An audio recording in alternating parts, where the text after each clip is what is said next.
are our products better for construction or post-construction?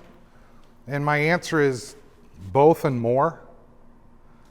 From our presentation and our time spent together, you see how it can be used in construction and improve your results, be easier to maintain and reuse again.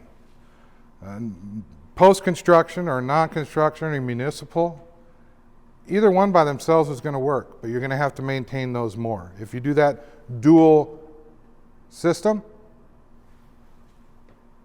you're going to ease the stress on the bottom one, maintaining the top one, which is easier, and once a year doing that job where you remove the grate and replace the bag.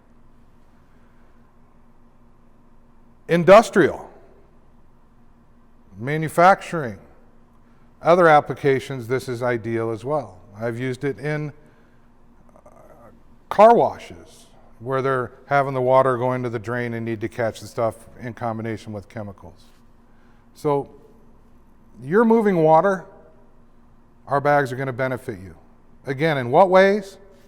Faster flow rates, greater sediment capture. They take up less space, they fill more with dirt, and you can eliminate downtime easily.